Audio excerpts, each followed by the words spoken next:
Good morning, friends. David Wright here, and I am your host of the Disruptive Innovators Champions of Digital Business podcast. And this morning, I am lucky enough to be joined by my friend Ryan Hale. Ryan, it's a pleasure to have you on, man. Yeah, excited, David. Good chat with you. Yeah, absolutely. So Ryan, for those of our listeners who might not be familiar, can you just tell everybody a little bit about your current role? Yeah, sure. So I'm the Chief Information Officer at Lithko Contracting. What is Lithko Contracting? We are the nation's second largest concrete contractor. I always say we build relatively large things out of concrete. So distribution centers, warehouses, data centers, parking garages, hospitals, buildings up to 40 or 50 stories. And we do that in 22 different towns across America. So at any given time, we probably have 400 or 500 jobs being built within those 22 towns. And in my role, my team really provides services to the organization in three different ways. Kind of your typical IT stuff, your network, your help desk, all of cybersecurity, all that kind of boring jazz, if you would. Data and analytics. So data warehousing, visualizations, starting to play with a little bit of AI, things in different parts of the business. And then more of your project management, digital transformation. How do we bring teams together to enable process change, lay technology over that to make it more effective or more efficient? Been here for about a decade now. So it's been a wild ride. Yeah, I remember I was checking you guys out a few weeks ago. First off, I heard you mention like towns across the United States, which I kind of like. I just appreciated the kind of feel that you guys have, and that like it just seemed very personal and very like yes, you had scaled and now you're serving lots of different obviously states across the United States, but you're trying to maintain that kind of like that connectedness with the town itself, It's been, I think there's some real secret sauce in there that we've figured out over time. We have scaled, so it's kind of nice. You have this big safety net, quite frankly, where it's, you can handle the fluctuations in the markets. The ups and downs don't hurt you nearly as bad being in 22 different locations, because all of those towns aren't going to cycle the same from an economic standpoint, right? But at the same time, you visit any of those business units, they kind of take on their own little local family feel. A lot of our business unit leaders are from that town or from that region, so they have a passion for that town or that area. And then, we've got some business units probably as small as 50, 75 people. We have some as big as 500, 600 people. And those towns, those people become this little family. So they know each other's wives. They do cookouts at the business unit. They have, intramural sports that they do together. So you got to get the best of both worlds. It's a cool place to work. That's awesome, man. And I noticed I liked how it seems like a big commitment to DE&I. Also, like you're hiring, you're increasing jobs for all people, really. Like you have the people that have the experience with construction and with development and architecture and a bunch of things that I have no idea about, as well as people that want to be hands-on and kind of get their hands dirty. So anyway, just I'm excited to be speaking with you guys. So Ryan, we like to start each episode with just one piece of actionable advice you might look to leave everybody with today. Yeah, I have it written on my whiteboard, and every day you have to earn it. Right, like nothing is given to you. No matter what you did yesterday or a year ago or 2 years ago or a decade ago, doesn't really matter. Like every day you got to show up. Every day you got to add value. I think it's no more difficult than that. You got to earn it every day. I would love it. I would also give maybe another one where so my daughter is 8 and she was in here this summer drawing on my whiteboard, and she has a rainbow with a heart in the middle, and it says "Do good things." So every day you got to earn it, but at the same time, make sure you do some good things along the way. Yeah, keep it simple, man. I mean, that's I've learned like those little. I mean, how simple but how profound, right? I like every morning I wake up and my mantra is like, I'm just a servant. Just show me kind of like, I just need to do the next right thing.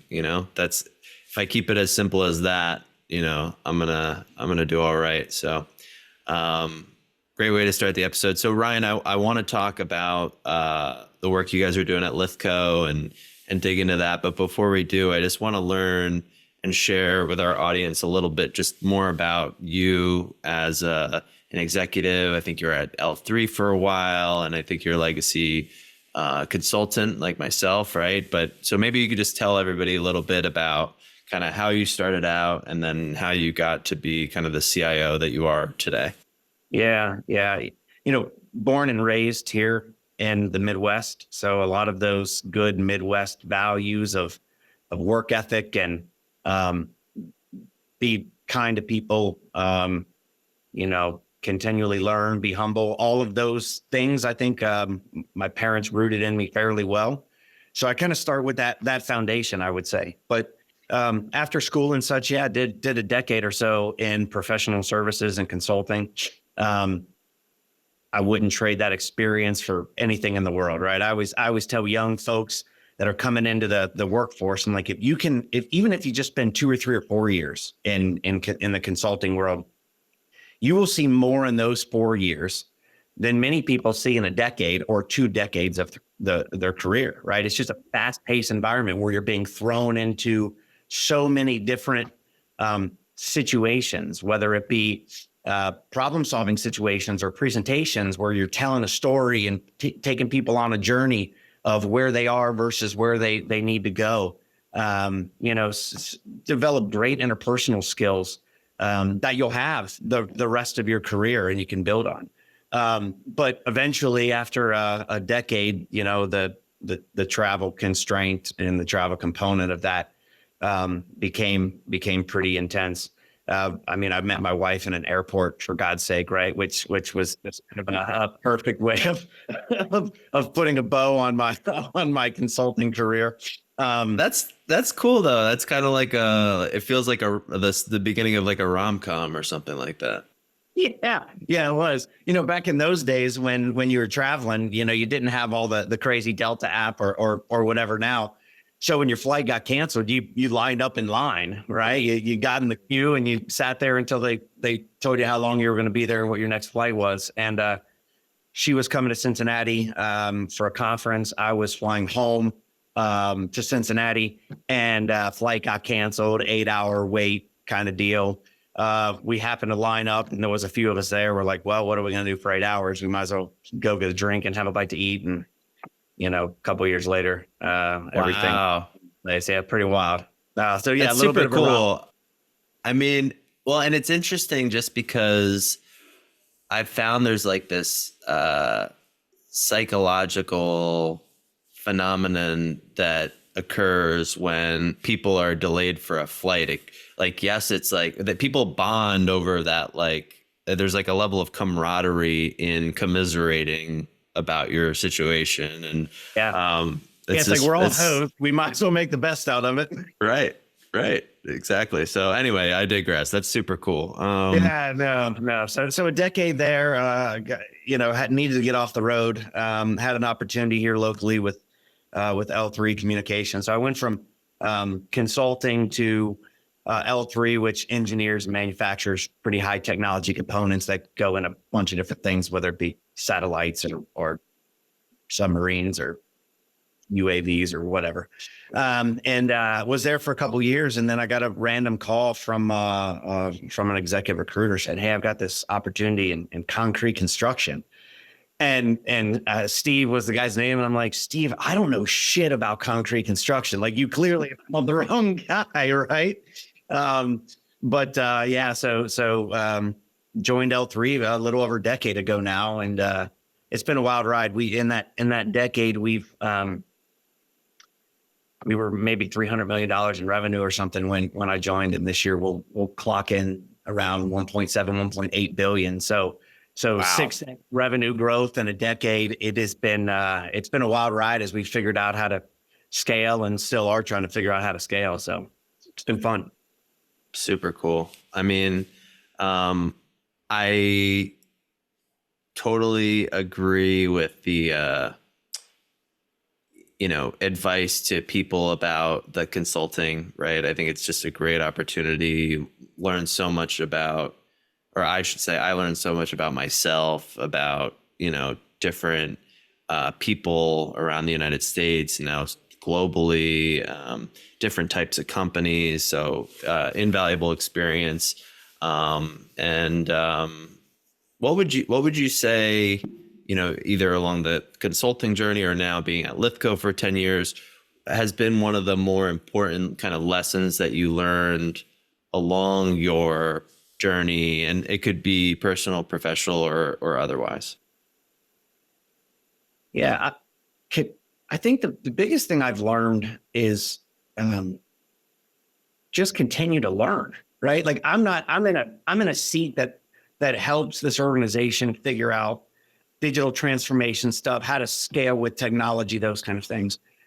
But I'm not a technology guy by background. When I was at L3, I was in a continuous improvement kind of role where I was just touching various parts of the business, almost internal consultant kind of thing, right? So this thought process of no matter what seat you sit in on the bus in a business, you're really just there to solve business problems. And sometimes it's technology related problems. Sometimes it's a process related problem. Sometimes it's a process that's in finance or a process that's in operations. That at the end of the day, you're just there to solve problems. So if you have this continual learning, continuous improvement mindset, that applies to anything that you do. So I've made it a quest to never stop learning, never stop being curious. No matter where I am, there's always a problem to solve. So be curious and figure out how to solve the problem with people. Yeah. Well, I mean, and you make it sound, straightforward, and I think it is in essence, but I think like it requires a level of humility, right? Too. It's like, I've said a few times on the podcast now as of late, but like the further along I get in my career and my journey as a human, the less I realize I know. But I know I've learned more things, but truly in the grand scheme of things, the less I realize I know. Just about so many things, the universe, cultures, like, even, I'm a technologist, even other aspects of technology. Right. And I also really appreciate, my mom, who's the CEO of a nonprofit, probably has a few hundred employees now, always coached me about like hiring people that are smarter than her, and just as an executive now looking to scale a company, it's more important than ever. But just like in your role, right? I think now more than ever, technology is about the business. It's not about like it's not a commoditized thing anymore. Like, and it was always that way, but it was more acceptable to keep it kind of siloed like that, where it was like keeping the lights on. Now it's fully integrated. So having someone like I would personally rather have someone like you who is business and process minded and really looking at like, okay, where are the opportunities to solve for this bottleneck? Where are the opportunities to take this from 12 to 8 months? Like where are then if you need the guy who knows the nuts and bolts, right? Who knows the programming language, who knows whatever, you bring them in and then you help coach them to learn more about what you know versus someone who's a legacy technologist. And then where do you go from there? Right. It's tricky. I think you're right though. I mean, I think maybe the only thing that I've figured out in my career that I've done okay with is being okay with not knowing the topic, learning enough about it so you can speak intelligently to it, but then also knowing enough to be like, okay, I know I can't get into the weeds on this. So I've got to go find the right people that actually can get into the weeds on this to deliver whatever it is. So you find yourself, kind of to your point, you find yourself hiring and surrounding yourself with really, really smart people that are much smarter than me on almost any topic that I talk about every day. But but you got to let your ego be okay with that. Like if I could give myself one piece of advice early in my career, it's like, you don't have to be the smartest person in the room. Now, when I'm young and I'm out of school, I want to prove myself and all this stuff. So it's like, okay, I am going to be the smartest person in the room. I'm going to make sure everyone in this room knows that I'm the smartest on whatever the topic is. So that's actually the wrong way of thinking about it. Because if anything, you can't scale anything if you think like that, right? You're just a really smart unit. And as soon as you can get over that and let your ego get over that and say, wait a second, I don't need all the glory. I don't need all that stuff. What I really need is I need to help the business solve whatever it is. And I'm going to bring in and surround myself with the right people that can do that. Now you've got something. I'm good being really dumb, right? Like I'm okay with that. Yeah. I'm smiling because I identify with that. So, so much. I just, there was a point in my career where I saw that kind of, my ego just smash, and it was actually something more personal than even professional. And, it took what it took, but then after that moment, like being able to kind of rebuild myself and be right-sized and just like understand that I'm just another kind of schmuck on the bus, so to speak, is just, it's refreshing. And the guys that I had, and I'll tell you, I mean, we're 4x revenue from this time last year, right? Like, so I'm more productive than I've ever been. My head's out of my own ass, right? Like finally, I was so, and I have more pressure than I ever had before, but I'm not letting it manifest into stress, because the other thing that I've realized is that, I can only control what I can control, and in a given moment, I don't actually know what is like good or bad, right? Like things happen, they could make me upset or they could make me angry in a moment, but then like, I have no idea, like, if we lose that client, we don't lose that many, but like we lose that client, like maybe we lost them because they're about to get involved in a lawsuit, and like, or maybe we did this because of that, like, and things unfold as I go. But yeah, there's a greater power out there, right? The universe is going to be what the universe is. And to some extent, we're all just kind of along for the ride. Right. All I can do is the next right thing, and then move forward from there. But yeah, very interesting. What about Ryan, a time that you were either challenged or because I brought up my experience, like with what, like that, like smash of the ego, or a time you had a project fail or something to that effect, but ultimately you took something away with that from that's stayed with you. Anything come to mind? Oh yeah, I mean, I think if you're doing it right every day or every week or every month, you're failing at something, right? So much of that I think is just trying to be self-reflective when those moments happen, and be open to that. Like there's so many times where, oh, I don't want to Monday morning quarterback this or Monday morning quarterback that. And it's like, well, hold on a second. That's actually how you get better. So being open to, I know not everything's going to go perfect. It's not, it can't. I could give a bunch of examples, right? But I think the thing that I always just try to kind of keep it in mind is, can always get better every single day. Like continuous improvement never stops. And even if you And whatever this is over here, this timeline didn't go right. This technology didn't pass the go no go decision like we thought it would. The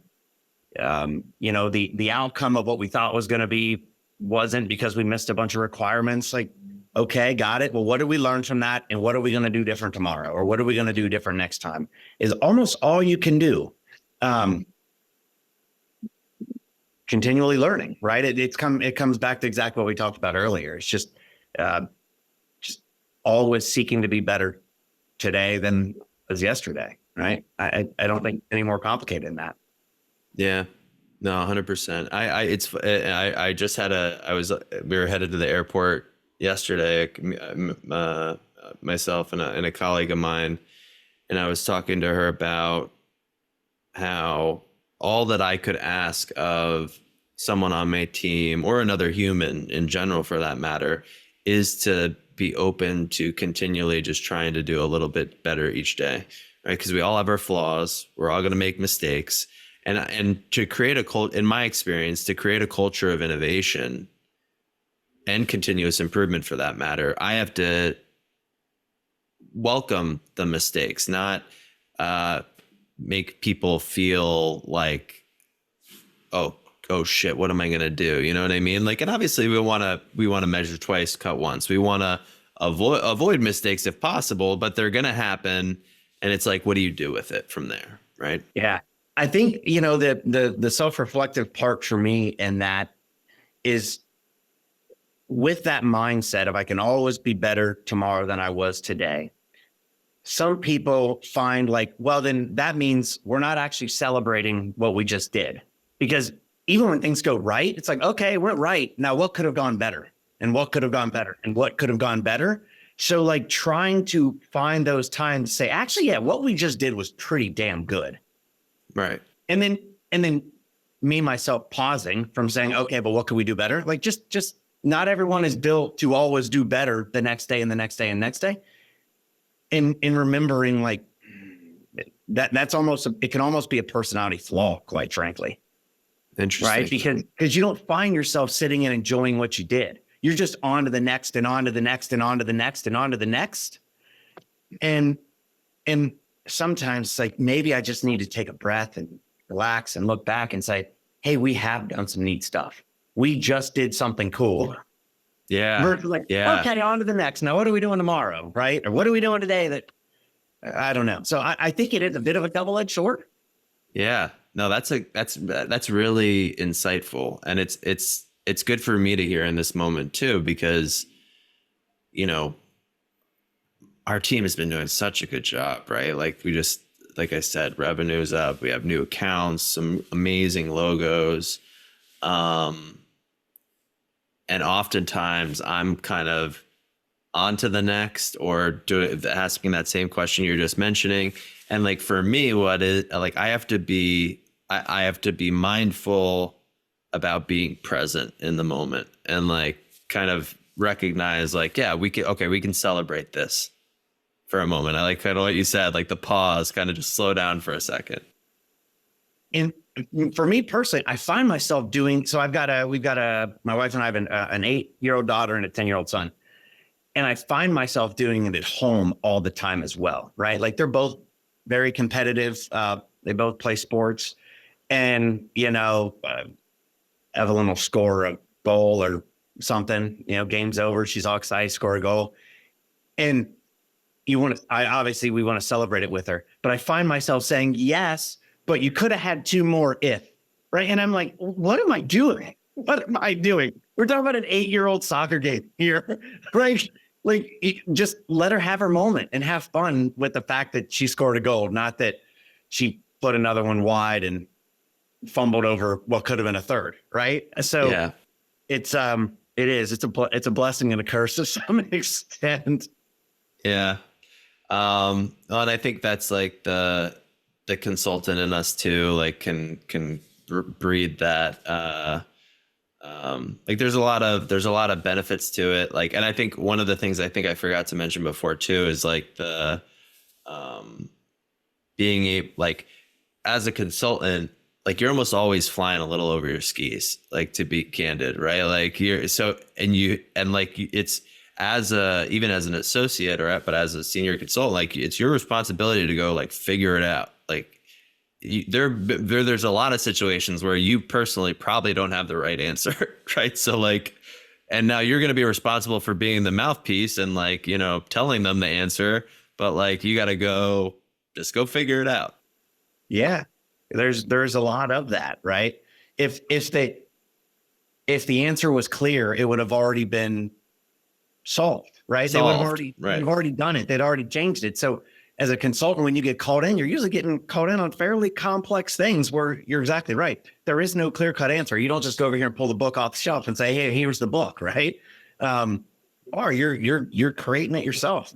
I think that's what was so fun about consulting, actually. It is fun. And I really, I love what we do. So Ryan, I want to talk a little bit more about the stuff you guys are up to at Lithko, because I think it'll be, we've had some industrial-ish companies on the podcast, but I'll tell you, I always learn so much. Like, remember one time we had John Deere on the podcast, and I was like, holy shit, you guys are doing that? Like, I had no idea like what they're doing with like IoT sensors and with retilling land and like it was like, I thought you guys built tractors, and like that was just like so far off. So I'm excited to learn more about that. Before we transition to that, I like to ask favorite book or, literary piece, either that you've been reading recently or, one of your just like all-time favorites, your choice. Just how we build our book list. Yeah. So it's interesting because I'm not a big book guy, right? I am not a big reader, never have been, never really, like to me, I find it hard to sit still long enough to read a book. I'm a massive podcast guy. And that has continued to grow over time. Like, my favorites list in my podcast thing or my subscribe list is 40 or 50 deep that I scroll through. And quite frankly, I'm a bit schizophrenic with that. Like when you scroll through there, you're like, okay, the Winemakers podcast. Okay, got it. That's next to The Drive by Peter Attia about how do you live longer. That's next to the Acquired podcast, right? Like that's next to Smartless, which is just Jason Bateman and a couple other dudes just shooting shit with celebrities talking about randomness. So, I'm not a big book guy. I can't really add anything to your shelf necessarily, but I could recommend 3 or 4 podcasts that are staples in the car every morning. Yeah. No, now I know a couple additional podcasts, and I'm actually the same way. I mean, like I candidly, like if I am like reading nowadays, it's usually audiobooks more than paperback, because if I'm on vacation with my 4 and my 2-year-old, like nobody's reading any books. That's not happening. No. And if I'm like going from like one airport to another airport and like all of that, like if I can listen to something, so I identify with that completely. So Lithko, right? I mean, exponential growth over the time that you've been there. You guys are in Ohio, but you serve states globally.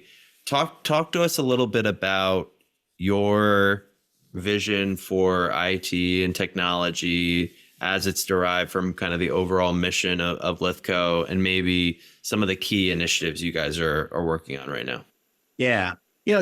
I think to understand some of that is to understand a bit of the construction industry, right? So, construction's been around for thousands of years, right?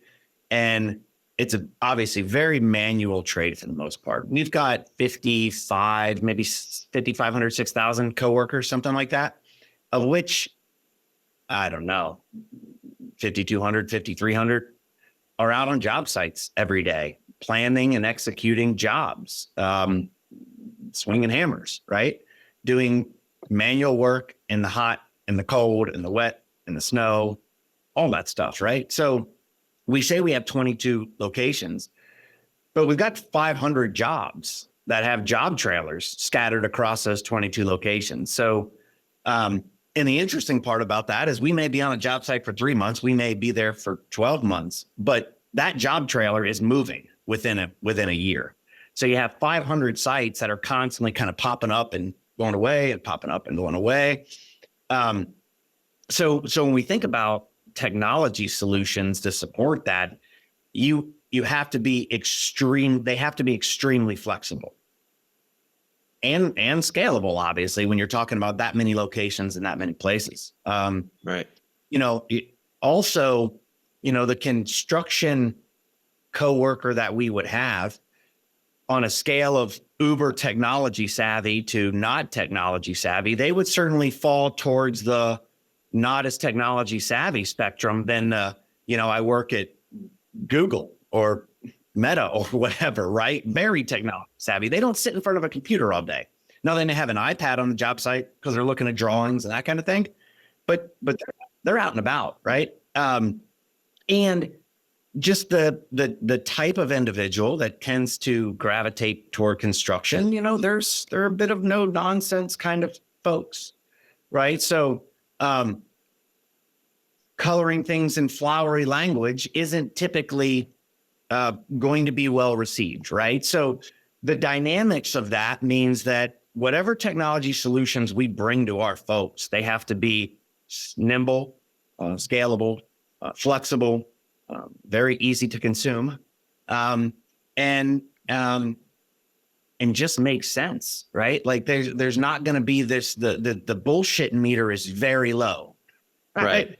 So right. I think you gotta kind of understand those variables, and then the last variable too, that's certainly weighing on my mind a lot lately is just the aging workforce. There is a, and you can read about it all over. There's a massive labor shortage in construction, right?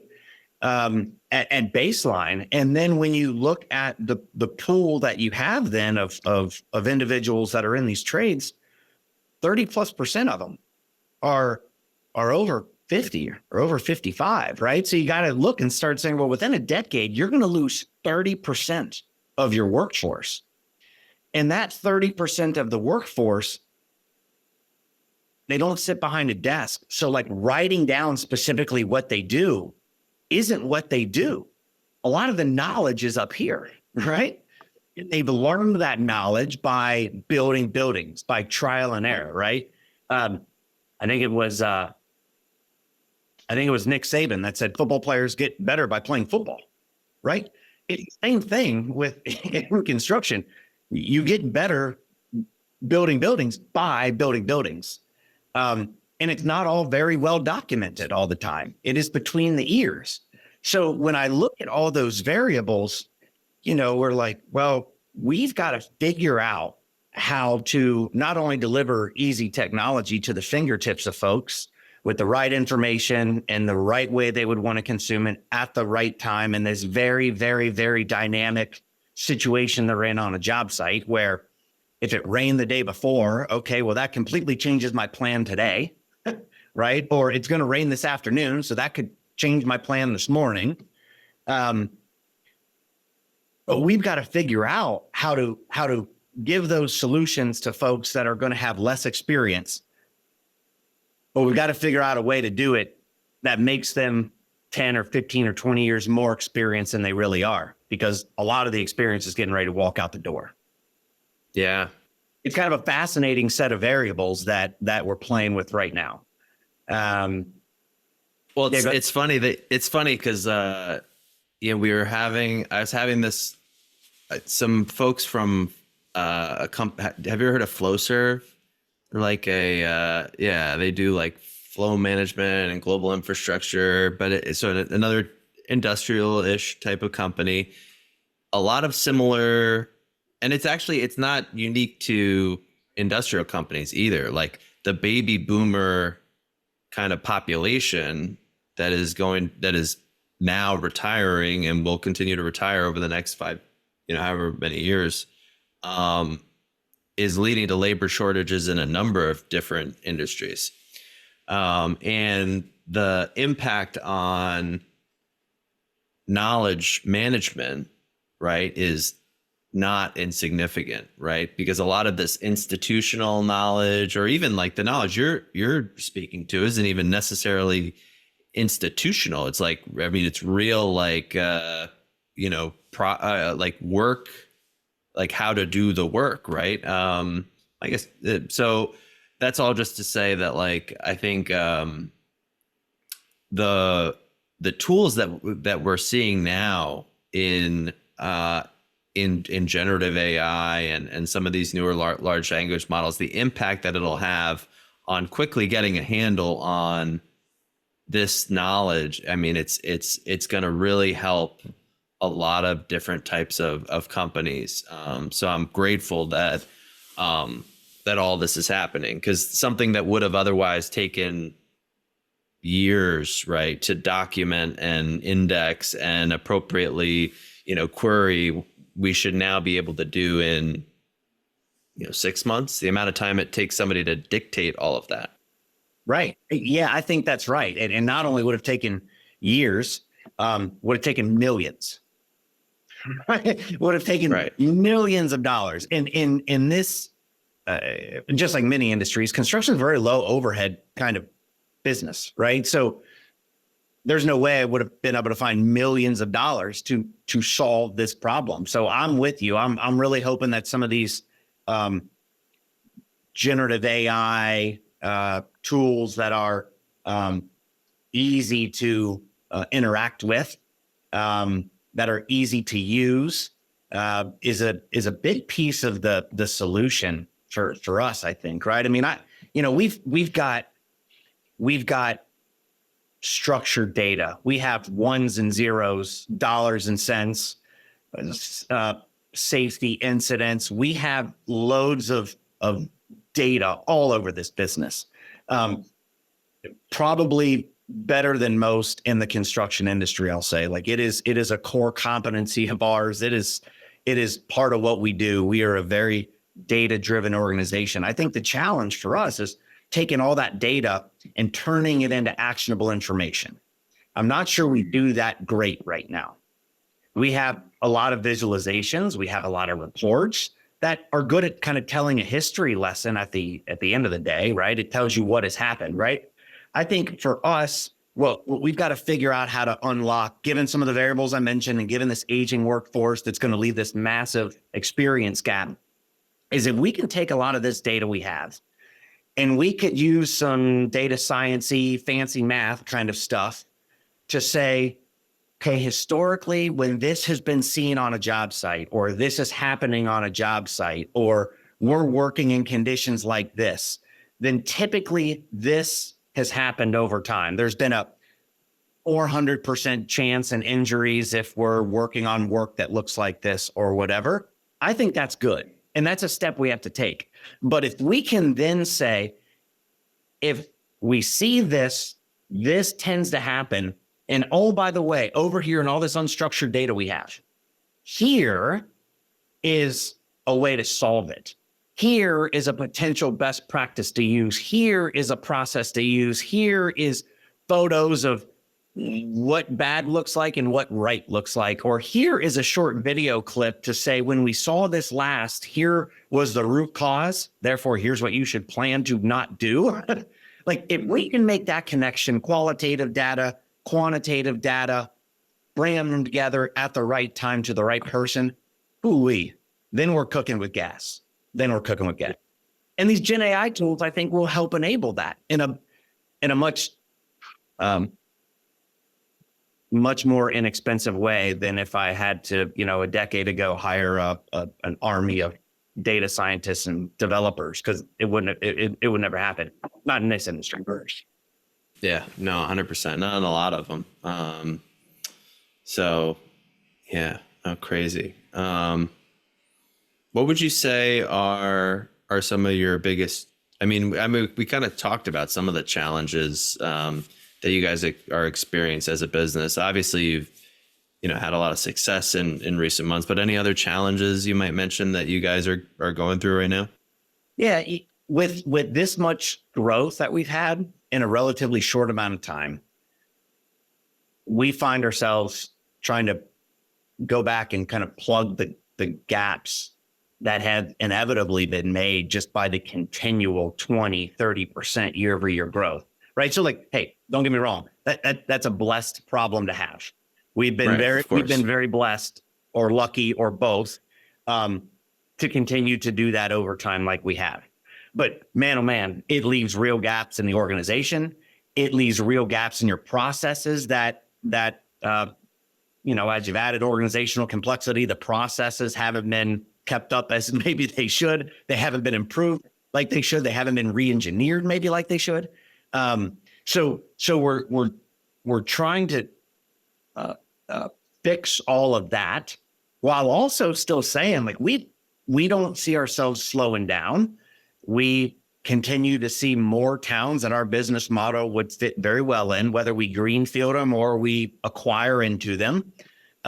We believe there's different verticals, adjacencies that are kind of to the right and left of new commercial concrete construction like we would do today. So this business in our minds is only going to get bigger. It's only going to get more complex. So trying to right the sins of the past decade, right? How do we still continue to plan for growth and drive the growth is really challenging right now. And then you lay on top of that just naturally as you get bigger, trying to figure out this balance of letting the organization and keeping the organization nimble with, you got to have some level of oversight. I don't want to use the word bureaucracy, but maybe for a minute I'll use it, with the right amount of supervision. Governance. Yeah. Governance, right? But you don't want to crush this entrepreneurial spirit, which is where we started this, of our towns are like these little families. So we've got this balance everywhere we look right now of what's too much governance, what's not enough, what's the right amount, right? It's, what's the right amount of growth, given we still have all these holes over there. It's a weird Rubik's Cube that we're trying to solve right now. It's challenge. It's fun. It's really fun, but it's also challenging. Yeah. Super interesting. And not like, I mean, I think a lot of companies find themselves in that type of position as they scale. I mean, we're totally different level of that, but similar challenges. So Ryan, yeah, I mean, this has been great. Finding the right talent to lead in an environment like that's hard. Right. It's really hard because you're asking people like, hey, do what you're doing today, but always do it better. We can always be better. And let's also think about what tomorrow could look like. Yeah. Well, okay. That's a challenging environment to stick talent into. So yeah, no, definitely. So a couple last questions I have for you, Brian. One would be, what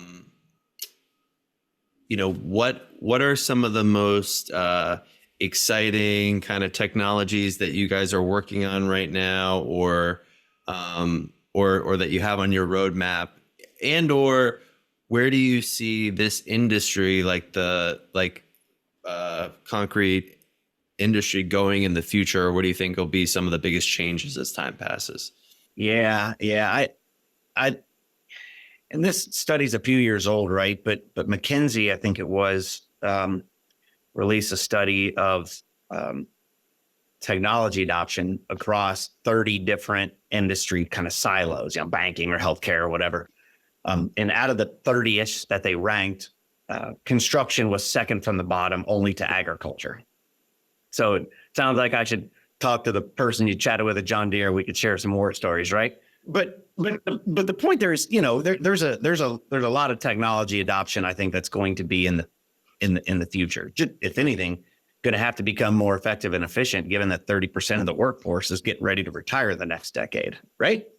And I think that's also part of the reason you've seen a lot of investment in construction technology, which is awesome to see. Like over the past 7 or 8 years, you've seen so many technologies pop up, whether it be, just workflow and automation kind of stuff, or whether it be on the job site. Hey, how could we fly drones to understand percent complete on a job? Or how could we use, augmented reality, where when I'm out there walking on the job site and the rebar is laid in a very specific configuration according to the drawings before we pour the concrete, that I could hold my iPad up and I could see where the rebar should be versus where it is, so I know if it needs adjusted before we pour concrete and that stuff hardens, right? Or so you're certainly going to see more and more of that, and we're piloting a lot of that kind of stuff on various jobs, whether it be the flying drones or whether it be the augmented reality kind of stuff, or whether it be how can we create our trainings in a different way where for key trainings, you could put a set of goggles on in the job trailer or the office, and you could look around and you literally have someone walking on the job site pointing out safety hazards. So we're playing with a bunch of different stuff. Wow. Let alone the concrete science side of this thing, which does not fall under my technology umbrella. But we've got groups, a group internal to Lithko that's working with suppliers to figure out how we can change concrete itself, where instead we need of that in New York. We got everything's falling apart. Right. Where instead of pouring these, massive floors for a huge distribution center that's 12 inches thick, could you change some of the things that go in that mix, or how the concrete is laid down and finished, where between those two things you only need 6 inches of slab versus 12, and benefits of that look like some cost savings, sure, but it also looks like a bunch of carbon reduction for the environment itself. So we're constantly experimenting and playing with a bunch of different stuff across the organization. And then, this whole AI thing, like trying to figure out, like, no shit, right? Like what does this really mean to us? How would we really roll this out at scale? Is a big code that we've got to crack. I think a lot of people have to crack, but we've got to crack, because it's not going anywhere, right? This stuff isn't going anywhere. But what's real versus what's cool on a sales deck and how to deploy it at scale is a real thing, No, how do you not end up with a bunch of point solutions? 100%. And it's like you said, it's not unique to you guys. Well, Ryan, this has been awesome. I mean, I could keep talking about this for a long time. I never thought I'd be so interested in concrete. So I never thought I would work in concrete, and I never thought I would be this interested in it, right? But it actually is a really, really cool industry. It really is, and the company is really impressive. So I'm really glad we connected.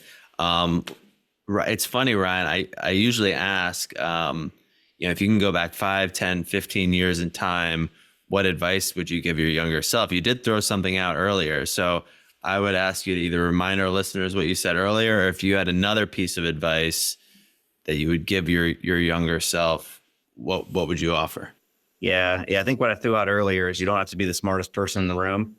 I think what I would add, though, and we touched on it, right, around this just mindset of continuous improvement, is like, just slow down and try to enjoy what you're doing. Right. We're doing cool stuff at work. I've got cool stuff going on in my personal life. Like I've got to be better at reminding myself, just like, take it in for a minute, man. You don't always have to go accomplish the next thing or challenge the next thing. Like, just enjoy life for a moment, maybe. Or it's simple, but I don't do it well. Yeah, it's easy to, especially when you're enjoying the thing, to go on to the next thing. For me, and I also have to, there was a distinction I learned early on about, like, I have to do this, or I want to do that. And like, that actually helps me too, is like, when I'm like, I have to slow down. It's like, no, I want to slow down. And like, it's simple, but like, I don't know, for some reason, like like when I like think about the distinction, it helps me sometimes. Yeah, that's an interesting little trick, right? The kind of similar to that, and again, heard it on a podcast. And I don't remember the gentleman's name, but he was on the Sully Sullenberger flight that landed in the river, whatever that was, a decade ago now or whatever. Yep. Right. And this guy was like a PE kind of guy. So he's traveling like mad, right? I don't remember what he said, 300 plus days a year, something crazy. And he said, you know, when you're on this flight and all of a sudden you realize like, oh, this is real, we're going to crash, right? He's like, you've got this short amount of time where like your life kind of flashes in front of you, you know, and like your mind runs all these things like, what would I have done different, et cetera, right? And then, of course, then they land and they all get off and they all live, right? So now he's gone from this moment of, I'm going to die, oh shit, to wait a second, I'm going to live. But he's like, that moment in time, like completely changed his mindset on things, right? And the one part that I took with me that I tried to put through this same filter now, especially when it comes to, you know, networking groups or, hey, do you want to attend this? Or, hey, we're hosting this thing. We'd love for you to attend, right? All of these things that take away from the time that you have with friends or family or whatever. He said, I put everything through this filter because I think it was on Peter Attia podcast. And he asked him, he's like, so what boards do you sit on and things like that? And he's like, none.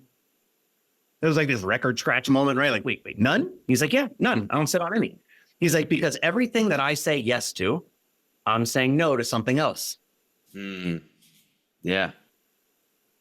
And given what he had been through, that was his mindset shift after that. He's like, I'm traveling way too much. I'm involved in way too much. And I'm not fostering the relationships that literally are right around me that I should be fostering. So there's maybe another kind of funnel to put this, I need to slow down versus I want to slow down, right? Like this other, maybe another funnel to put it through of, if I say yes to that, I'm saying no to this. So which one's more important? Yeah. No, it's so true. I mean, and we can go on forever. That wasn't a single piece of advice, David. Yeah, no, thank you, man. It was super insightful. I'm glad you brought it up. I've enjoyed this conversation so much. I'm gonna have to catch you next time I'm passing through sunny Ohio. So count on that. Absolutely, man. Would love to. But I'll have to time it so it doesn't take away from the other things. So I'll make time for you. Don't worry. Thank you so much, Ryan. And to our listeners, thank you for tuning in. We'll catch you all next week.